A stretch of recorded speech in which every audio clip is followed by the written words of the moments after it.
Hello, and welcome to this episode of our Online Learning Hub series. This episode focuses on engagement in the distance learning atmosphere.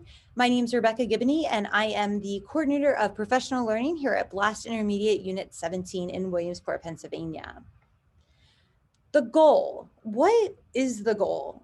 Half of us are remote right now, or half of us are face-to-face right now, and we're going back and forth between different learning environments, between face-to-face to hybrid to remote. And hopefully, crossing our fingers, we're eventually going to land back to face-to-face. So what's the goal? What's the point of us learning all of this distance learning? When back in March, back in the fall, it was all sort of, just doing what we could to survive and possibly still feeling that way. But what's the point of it all? Because if the end goal is that by fall we're back to face, does that mean you forget everything you learned in distance learning? Of course not. I hope that you were thinking that. The goal is to make parallel systems as an educator so that what you're learning in distance learning, what you're practicing in the remote setting, something that's completely new, it's not all for waste.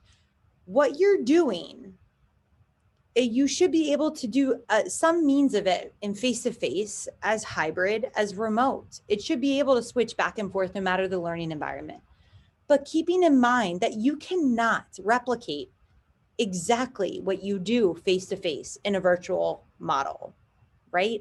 Sometimes, like my think, pair, share face-to-face, some of my pedagogies face-to-face are not going to be 100% replicated in the virtual model.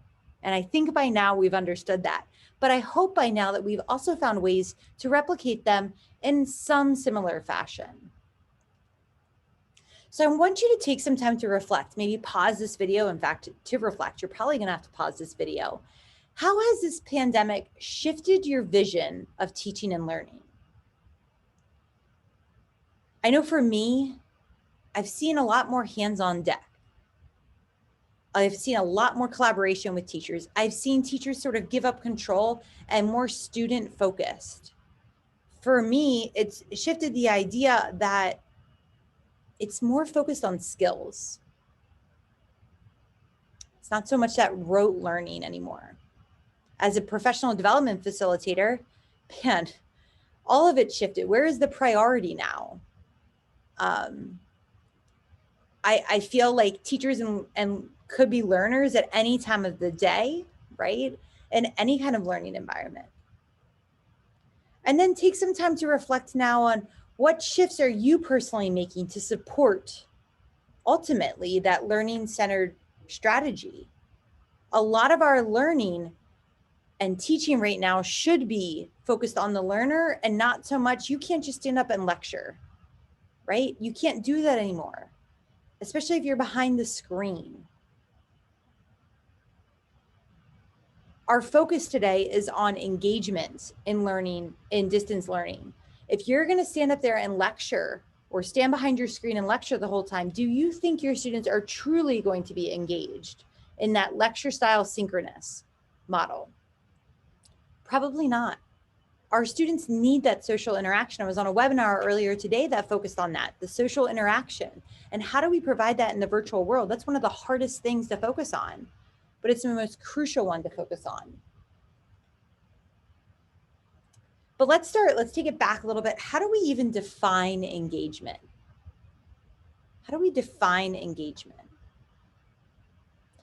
If you do not have a consistent definition of engagement in your building, in your department, in your district, you're going to be defining engagement in a lot of different ways. I mean, we can start with Merriam-Webster dictionary and say the act of being engaged, which breaks down even further to being involved in an activity. But I can be involved in an activity and not consume the activity. There's different ways of being engaged, and we're going to talk about that in a little bit here. But if you do not have a common definition of engagement, I encourage you to pause this or to write this down on a Post-it and say, need to define engagement, right? Because you need to have a common understanding of what your expectation is from one kiddo to the next. What does it mean to be engaged in your classroom? ultimately, it breaks down to 3 different kinds of engagement that we have in a student. We have behavioral engagement. This is that student's effort, the persistence, the participation, and they're just compliant. Let's be honest, it's some of those kids that they're in the class because they have to take it. And yes, I'll be a good student and I'll get an A or a B because I'll be compliant because I know I need this class. We all know we have these students. We all know maybe we were these students in some classes.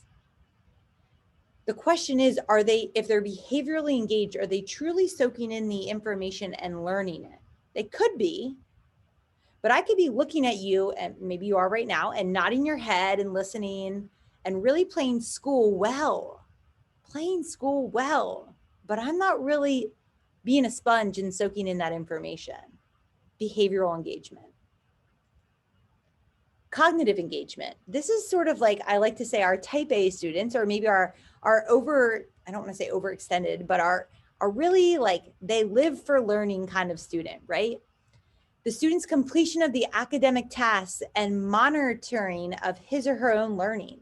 Like they're cognitively, and I know I'm using this in the definition, they are well aware of what they need to do to get a good grade, what they need to do to learn the information, and so forth. This might happen maybe because they have an actual passion and interest in it. Maybe it's something they need for their future. And we all know those things when we're super cognitively engaged in what we're learning. And oftentimes that's what transfers into long-term learning. Relational engagement. Relational engagement is when the students' feelings are being connected. You're connecting to them, either as the person or the content is even connecting to them. And it's related to others. So again, real world application. I'm doing I don't know, I guess like prime example. Not many people carry around checkbooks anymore, right? So if you're teaching a finance class and you're teaching a student how to balance a checkbook, are they going to be as engaged? Maybe they've seen their parents balance a checkbook. Or do we need to change something to make them a little bit more relationally engaged? Goes back to maybe recent actions like the inauguration. Yes, maybe a touchy subject for some and they don't want to even touch that. But how relatable is that for our students? They're not going to be just behaviorally engaged. They're going to be relationally engaged, and many of them probably cognitively engaged. So the question is how do we tap into each of these engagements in a distance learning atmosphere? Or even how do we do it in a face-to-face? Because ultimately, when all 3 of these engagements occur, that's the sweet spot. And that's where you want to get. That's when students' learning is really deep, really, really deep. Again, though, like more than likely, if they're cognitively engaged, they're behaviorally engaged, right? So sometimes that overlaps, but maybe they're not really relationally engaged. So for example, like I might know as a student what I need to do to get this good grade, again, behavioral engagement, and I know how to track my own progress, cognitively engagement, but I'm not 100% relatable to this content. I'm not a big fan, right? And that's okay. It's not always going to be all 3 of these intersected. But it's important to strive to figure out a way to make this relatable for all of your students. For me in the classroom, people always ask, well, engagement is the toughest piece. How do I get them to even log into Zoom? How do I get them to show their camera? And it goes, I always say back to, it goes to your expectations. Number 1, what are your expectations? But also number 2, what kind of relationships are you building with your students? And yes, that can be hard to do that virtually, but there is a way that we can do it. Again, disclaimer, it's not 100% how we can do it right away face to face, but we can find ways possibly to connect with our students virtually and build the relationships. Okay. And I know there are educators out there that have done that. There are tools, There are things out there, there are websites, there are resources, right? And I just want to remind you, like, you can use Jamboard every day. You can use Kahoot every other day. You can use Slides Mania and make really pretty slides. Sometimes that's a distraction, but you can make really pretty slides. You can do scavenger hunts. You can do all of those things. And yes, that is engaging. But we need to make sure we're doing that with a purpose. Because if they're not necessarily cognitively engaged in that process, they're not going to really truly learn the content. They're going to learn the task. And so when we talk about technology, I want to remind you, don't just choose the tool, right? The tool doesn't choose the task. You're thinking about the task and the content you want them to learn. What is the goals? That then chooses the tool. And oftentimes, yes, that tool really does affect the engagement. Remembering that technology is the facilitation device. It is not the driver. You, my friend, are the driver. And oftentimes, I'm in a Penn State University series, a course, and it's a fantastic course open to the teachers in the Commonwealth. But they talk about engagement interactions and the importance that no matter the learning environment, but especially in the distance learning environment, you need to have 3 different kinds of interactions that are important for students. You need to have that student to student interaction. So I ask you, how are you making that student to student interaction? Some teachers use Flipgrid. That's a great way to get student to student interaction. Maybe it's in high school settings sometimes, or even in elementary, the discussion post. They can respond with an emoji. They can respond back. Yes, I know it's maybe not, collegiate writing, but it's the way that they speak, right? And sometimes they just need that to get the engagement going. Student to content. How do you have your student interacting with the content? Again, it could be a scavenger hunt. That's super engaging. It could be a choice board. Differentiate it, right? Give them some choice. How do you have them interacting with the content? And then lastly, how do you have them interacting with you? Because that's also very important. We don't just give them a checklist and say, here you go, check, check, check, check, check.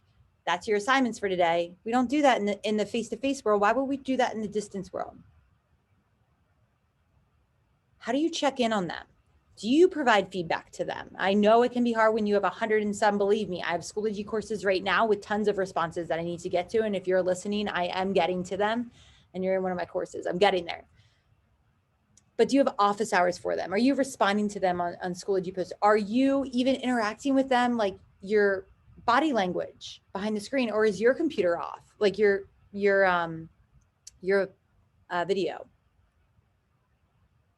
Maybe you're just doing subtle like comments or adding images of interests that they have. Those are all different ways that you can engage students.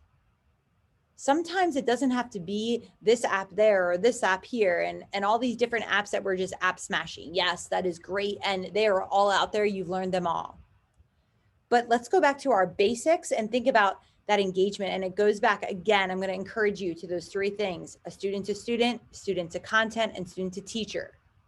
We have to engage them behaviorally, cognitively, and lastly, relationally. And before I head off here, I'm going to show you, I'm a big fan of the Distance Learning Playbook by Hattie Fry and Fisher. And I just love, love, love their modules here and their videos and all of their free resources that they've added. If you have not seen this, I'll link this in our resource drive as well. But it's just nice to see, you're not alone. And so if you're like, well, how do I even how does a workspace look? Because it all starts with, you have to feel engaged as well. I always say, if you're bored, your students are bored, right? So model the good practices, have a workspace so your students learn to have a workspace. But if you need to see videos of people, teachers across the country that are, morning routines in your schedule, stress management, they have videos here for all of their modules. And one of their modules, I can't remember if it's 6 or 7, is engagement. And it could be 5, it could be 4. Can't remember off the top of my head. But how do I do a read aloud in distance learning? Check it out. These are all here for you, right? Standards, identifying what they need to know, planning templates. And those planning templates are then linked in their freebies as well. So I think it's awesome to see how other teachers are doing it. That's not because I'm saying you don't know how to do it, but it's good to see how others do it so you can also get ideas. Okay. Student here, module 6 talks about student engagement along a continuum. Okay. So here they're talking them through, how do I self-assess? Which engagement level is that? Again, that's cognitive engagement right there. Functions and tools. Okay. Again, you can engage them with technology, demonstrating a virtual classroom. So check this site out. I think it can be really helpful. And I hope you had a chance to step back now and think about, this isn't just engagement in distance learning. This is really engagement in all learning settings. Learner settings, and learning environments. That's a better phrase there. Learning environments. How you engage your students, the why you engage your students is the same no matter the learning environment. The how you do it and the what you do changes, right? Your why, the student to student, or the how there, student to student to content, student to teacher, that's the same. You need those interactions no matter what. You need to have them cognitively, all of those things. But the what, the tools you're using, the what you're using is changing. And by now there has been tons out there on how to engage your students through those technology tools. Just make sure there's a purpose behind them. Thanks for tuning in today. Again, my name is Rebecca Gibney. If you need anything, please reach out. Happy to help you. And I hope you have a fantastic rest of the school year.